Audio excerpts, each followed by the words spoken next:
Dia tidak mampu mengendalikan karakter hayawani yang ada dalam diri. Kenapa tidak mampu? Itu tadi, karena tidak tahu tujuan hidup yang sebenarnya. Kenapa tidak tahu tujuan hidup yang sebenarnya? Karena dia tidak paham siapa dirinya. Siapa dirinya? Siapa yang menciptakannya? Makanya agama ini selalu menganjurkan kepada kita yang pertama kali mesti diketahui dalam agama ini adalah Allah. Awalul din ma'rifatullah. Yang pertama kali dalam agama ini mesti mengenal Allah yang menciptakan kita paling tidak. Tujuan kita hidup untuk siapa? Untuk Dia. Inna salati wa nusuki wa mahyaya wa mamati lillahi rabbil alamin. Sesungguhnya salatku, ibadahku, hidup dan matiku hanya untuk Allah. Kok bisa untuk Allah? Ya karena sudah kenal siapa Allah. Karena sudah kenal siapa kita. Siapa kita? Kita ini siapanya Allah. Allah itu siapanya kita. Sudah paham sampai situ. Maka kalau sudah kenal dengan Allah Subhanahu wa taala, sebisa mungkin berinteraksi dengan makhluk ini mengingatkan kita kepadanya. Kalau bahasa tauhid, kalau lihat dinding yang dilihat Allah. Kalau lihat rumah yang dilihat Allah. Sebenarnya bukan zat Allah yang dilihat. Tapi yang terbaik bagi kita pasti ada yang menciptakan ini. Mungkin kalau rumah bukanlah, tapi mungkin siapa yang cintai Tuhan. Orang tuanya yang melahirkan, orang tuanya siapa yang cintai. Sampai batas akhir yang menciptakan pasti Allah Subhanahu wa taala. Karena tidak mungkin sama antara makhluk dengan Khalik. Langit, bumi takkan mungkin penciptanya sama dengan langit dan bumi tersebut. Manusia takkan mungkin penciptanya sama seperti manusia tersebut. Nah, maksud daripada kita melihat makhluk, kita melihat alam, melihat langit dan bumi, yang teringat adalah Allah, bukan melihat zatnya. Karena Nabi sudah sampaikan, tafakkaru fil khalqi wa la tafakkaru fil khaliq. Fikirkan ciptaan-ciptaan Allah yang mengantarkan kita untuk menuju kepada Allah. Jangan fikirkan bagaimana bentuk Allah, karena enggak bakal ketemu, sebab Allah tak punya bentuk.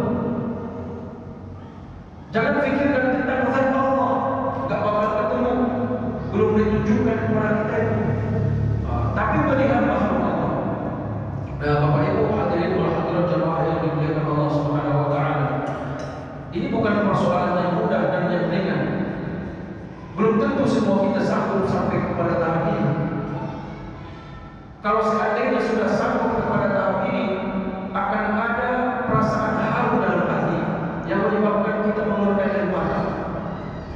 Kenapa? Saking merasa bersyukurnya, sebab kita ditunjukkan atau dikasyafakan, dibukakan penglihatan kita tentang keberadaan Allah Subhanahu wa taala. Ini seolah-olah menyampaikan yang mudah dan ringan, tapi untuk tahap lain memang butuh percobaan atau butuh latihan. Jadi ada kisahnya, ayat ini menurunkan kepada Rasulullah SAW. Suatu waktu Ibnu Umar radhiyallahu anhu dia menjumpai Aisyah radhiyallahu anha. Aisyah itu kan istrinya Nabi Muhammad SAW. Yang ditanyakan oleh Ibnu Umar adalah tentang Nabi. Dan Ibnu Umar sudah tepat menanyakan istrinya Nabi. Sebenarnya sahabat-sahabat Nabi pun bisa jawab, tapi yang lebih tahu tentang Nabi dia istri Nabi, karena kawan hidupnya, kawan dalam satu rumah begitu. Apa yang dibilang oleh Ibnu Umar? Qultu li Aisyah, akhbirni bi a'jabi ma ra'aytu min Rasulillah sallallahu alaihi wasallam.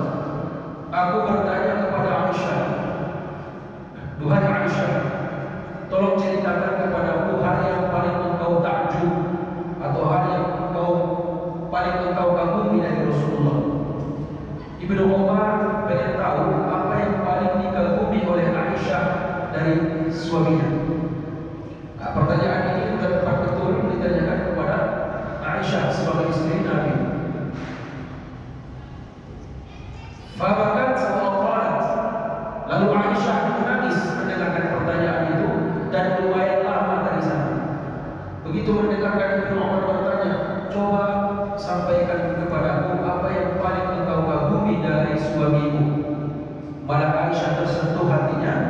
sampai dia menangis mengeluarkan air mata dan lumayan lama dari sana. Ibnu Umar masih menunggu jawaban. Thumma qalat, lalu Aisyah menjawab, kullu amri ajab. Semua dari Nabi itu, semua dari Rasul itu menakjubkan karena semuanya istimewa. Itu jawaban seorang istri menerangkan tentang seperti apa suaminya. Dia memuji suaminya karena memang itu yang dia rasa. Semua yang ada dalam diri Rasulullah, sifat karakternya, kehidupannya menakjubkan betul. Dan alhamdulillah Nabi dan yang jawab Aisyah. Kadang-kadang saya bayangkan kalau yang ditanya istri kita, entah apa jawabannya. Coba terangkan dulu sama aku apa yang paling kau takjubi dari suamimu. Oh, bisa jadi dijawab tak ada. Sudah lama kami menikah, belum pernah dia bahagiakan aku. Dan banyak istri yang semacam itu hanya karena sedikit noda rusak susu sebelah katanya. Bahkan dia hilangkan kebaikan suami hanya karena ada rasa sakit hati yang dia rasakan, walau hanya sekali.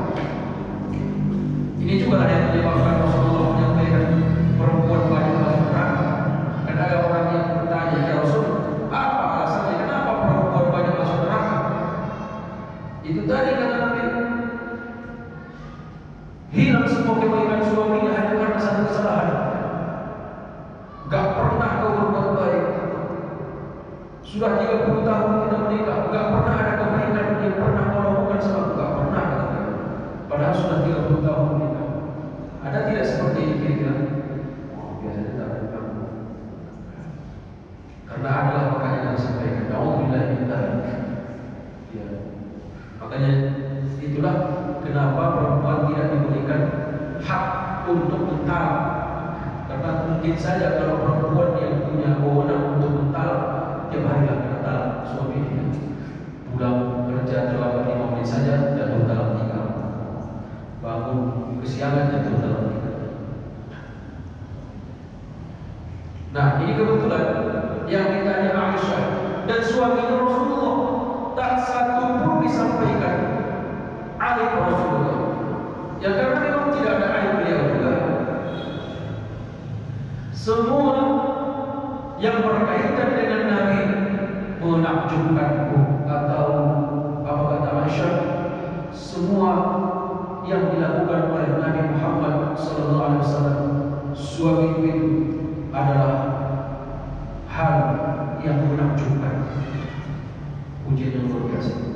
Tapi memang Ibnu Umar beritahu lagi apa yang paling menakjubkan itu. Cerita Aisyah, atani fi laylati fadakhala fi hafi hatta arsaqa jildahu bijildi. Suatu malam suamiku datang ke rumah, ke kamarku.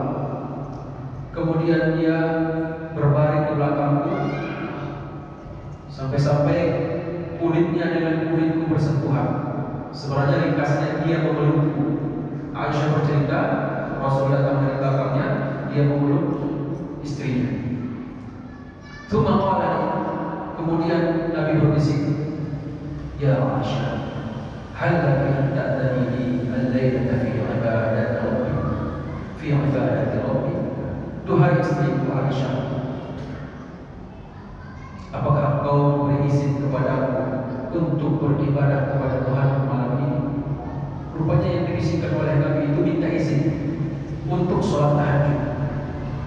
Nabi Muhammad SAW tidak ujung-ujung turun dari tempat tidur atau melepaskan pelukannya kepada istri, dari istri langsung sholat tahajud. Melainkan beliau membisikkan dulu ke telinga Aisyah, minta izin untuk sholat tahajud. Kenapa beliau minta izin? Untuk menjaga perasaan juga. Jangan sampai ini giliran Aisyah sudah merasa sejuk atau sudah rasa enaklah diperoleh suami, tiba-tiba pulang sholat tahajud. Maka Rasul bertanya, apakah kau memberikan aku izin untuk sholat atau untuk ibadah kepada Tuhan pada malam hari ini? Fakultu, maka Aisyah menjawab, ya Rasulullah, inni la uhibbu qurbak wa uhibbu muradak faqad adintu lak. Ya Rasul, sesungguhnya aku sangat suka di sampingmu, tapi aku juga suka apa yang kau inginkan. Maknanya sebenarnya senang betul di samping Nabi, dipeluk oleh Nabi, tapi senang juga ketika Nabi punya keinginan lain. Sudah kuizinkan duhai Rasul, duhai suami, bukan kira-kira sudah diizinkan oleh Aisyah. Faqama ila qibatin min ma' fil bait fatawadda wa lam yaktarib sabbil ma'. Lalu kemudian Rasulullah pergi ke pinggir atau ke sudut rumah untuk mengambil air berwudu, dan tidak berlebih-lebihan dalam berwudu. Nabi Muhammad SAW berwudu itu secukupnya saja, tidak mubazir menggunakan air, apalagi air di sana susah. Tsumma qama yusalli.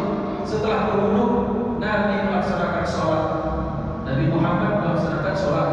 Kalau malam hari itu